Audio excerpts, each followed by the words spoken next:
welcome to another episode of Unscripted. I'm Anuli. I'm Hannah. And today we're going to be talking about our hot topic, which currently has enveloped our world in the pandemic, and that is the coronavirus.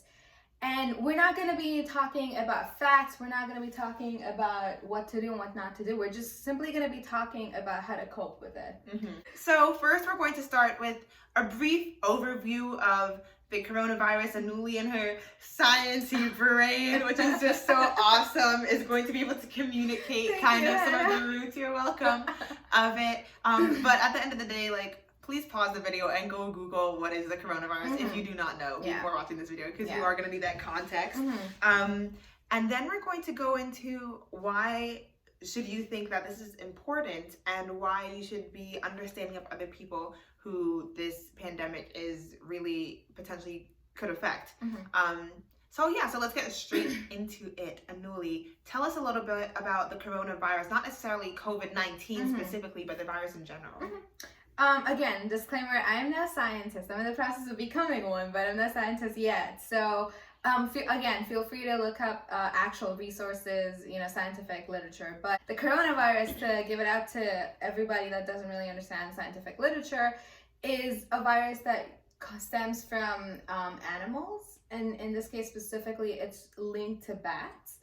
And somehow through bats, it was transmitted to humans. So this could be during handling or whatever, but it was transmitted. And now one thing about coronavirus, or specifically COVID-19, is that it's really, really fast replicating, and it's super contagious. It's more contagious than SARS, which was an epidemic back in 2003, and it's more contagious than a regular flu, which right now is the best thing ever. But so that's pretty much why we're trying to be a little more cautious, and we're so wary of this.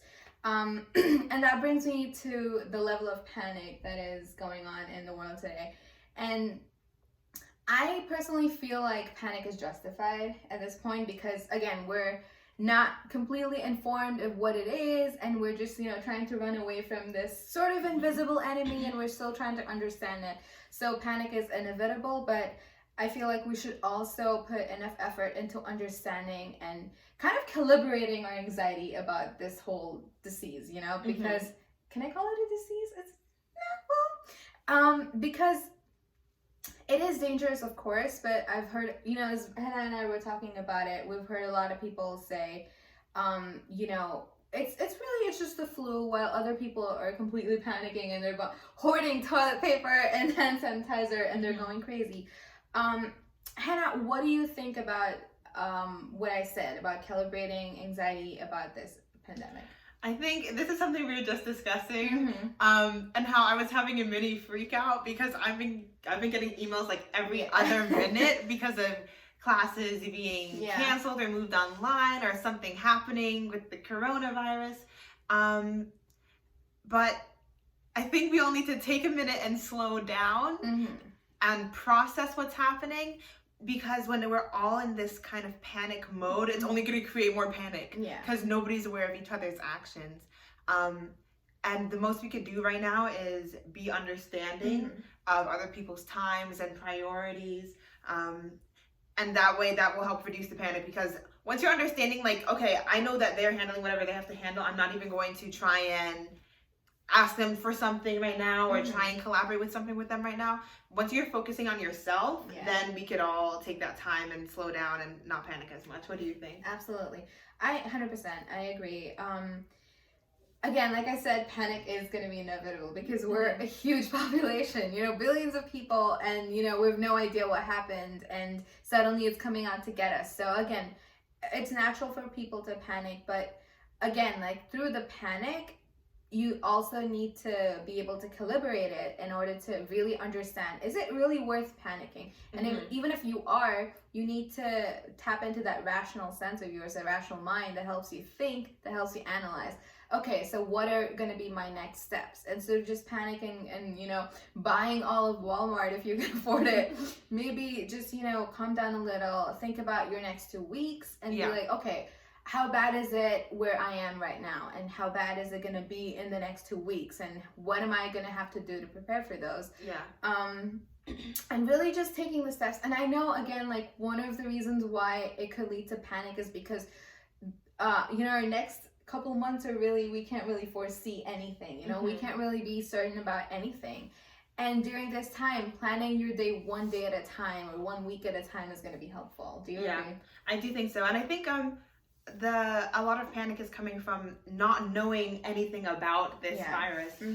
But something you were telling me the other day was really interesting. If maybe you could share it with people, just so that at least this little inkling, more of an understanding, will make people feel more, not necessarily in control, but less afraid of the unknown. Right. You were saying something about, I don't know if it's like the genomes, how they differ from how they differ from SARS. Yeah. What's that about? So I was reading a research paper a couple of days ago, just to like figure out what the whole COVID-19 deal is about, and something really interesting struck me the other day, and that's kind of why I understood why the COVID-19 is so contagious.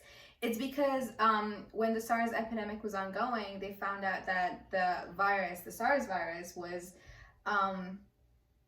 it had a 29 base pair deletion. Now, for people who don't understand what that is, I'm sorry. I really don't know how to explain it to you. There was just a deletion in their DNA, and that part of the deletion coded for replication. So when that was deleted, that's how it sort of died down.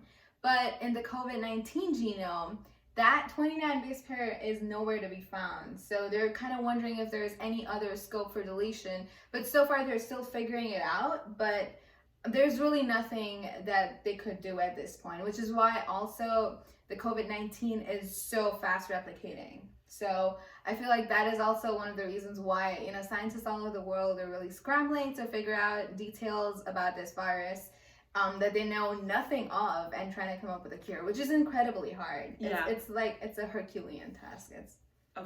So I think that helps, because people who are wondering, how is there not a vaccine yet? What are they doing? It's like, this is what they're trying to figure out. And there was a whole epidemic in SARS before they could even figure that out too. So, and this happened only recently. So cut people some slack. Like, we're trying to figure this out. I feel like at this point, everyone's really trying to figure it out. Be it college students or, government officials or scientists. Everyone is really trying to get the situation in control. And it's this one tiny viral DNA, or RNA rather, that is, preventing that from happening. So I think we all need to calm ourselves, and we need to recenter and put our lives into perspective. So, as I said, take it one day at a time. You don't know what's going to happen the next month. So there's no use planning and being anxious about what's going to happen. So every day, one day at a time. So what would you say for the people who really are chilling and are like, guys, it's not a big deal. Why is everybody freaking out? Do you want to say maybe why people should think it's a big deal? I definitely do want to say a few things about that. I've been hearing a lot of people underplay it, especially people our age, because there is obviously, at this point, it's well known that the virus doesn't really affect people our age that severely, or anybody who's young. The virus doesn't really affect you that severely. The most it's gonna do at this point is, just some flu-like symptoms, and that is gonna be it.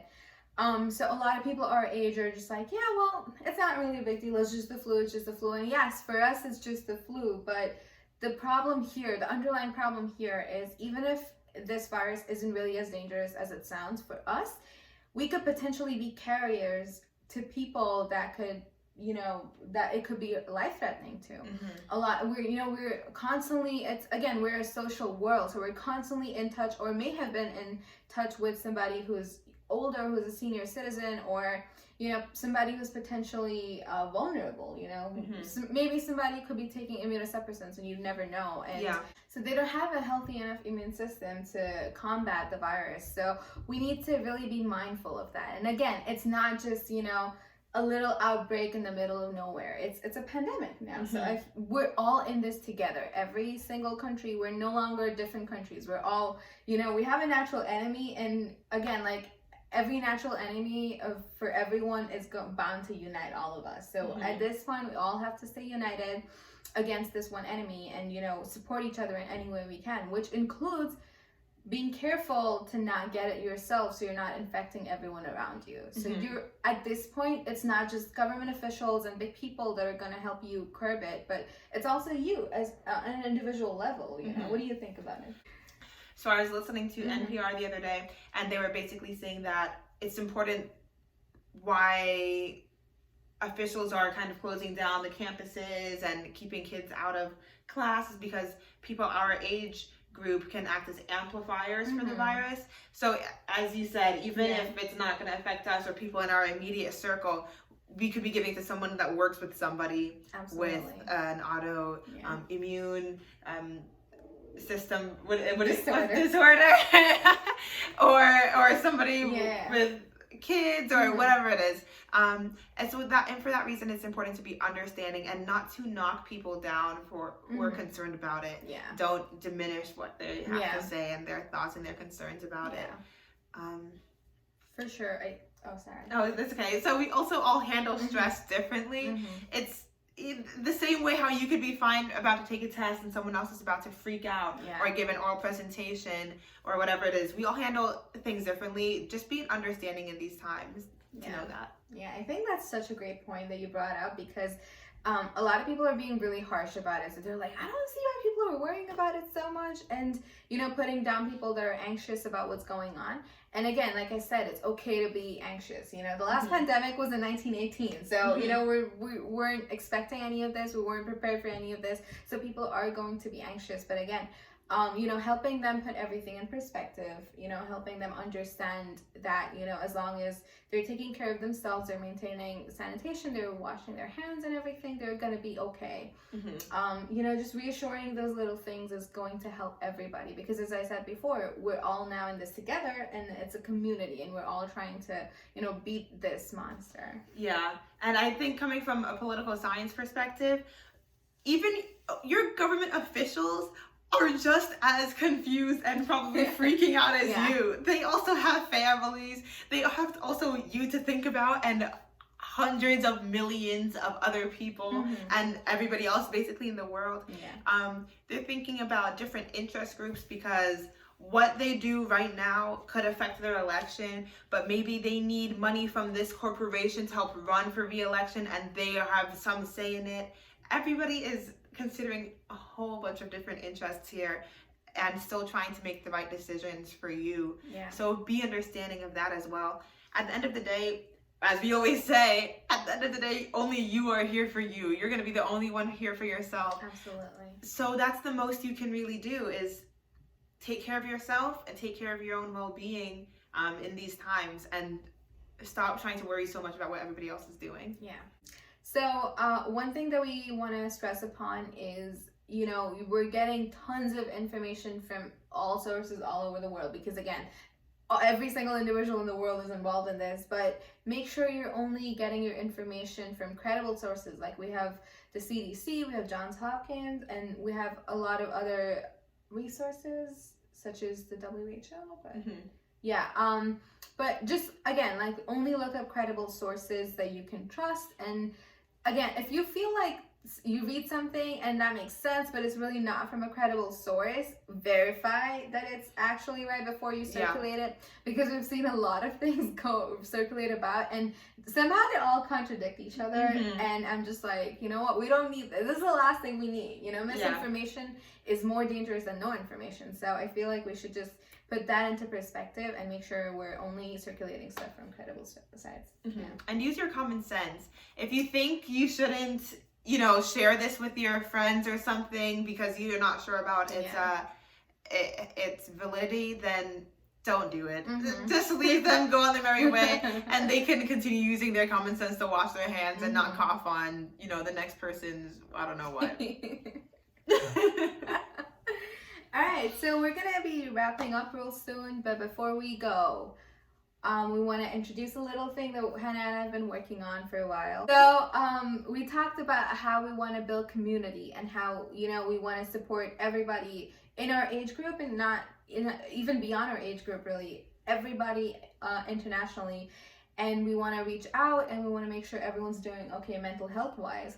So Hannah and I are gonna start a little support group on Facebook, and we're gonna put out the links and everything soon. And feel free to join in, tell your friends about it. It's basically a group for you to vent. It's a platform for you to vent, talk about your feelings, how all of this makes you feel. Personally, for me, it makes me feel really weird because I'm like, what has happened? Like, it's broken the routine that my brain has been used to subconsciously, that I'm just like, what is going on? Like, what? Yeah. It just like makes no sense. Like, I'm not processing it at all. Me neither. Yeah. So. I've been feeling like that for a while, and I'm pretty sure a lot of people have been feeling like that for a while. So how about we all get together and we talk about our feelings? So we're gonna put out more information soon. Do you want to see? Yeah. I mean, I was feeling like that before Corona, and then now this happens. It's like, come on now. Mood. So I think it's really great. And Anuli came up with this idea. No, Well, you came up with it. Okay. And then we're working on it. Yeah. Well, there we go. But so we're gonna get that out to you all, and check our social media. Our handle for Instagram and Twitter is both Unscripted Pods. No English major. So check that out to stay up to date with everything that we're putting out, and we'll also put the links to the support groups on there and in the description of this video once everything is up and running. Please, no hate. Like, we don't have time for that. Watch a social media podcast if you need a reason to find out why not, okay? But until then, until the next time, you all, I'm Hannah. I'm Anuli. Thank you so much for watching another episode of Unscripted. Stay safe and smart, and don't panic.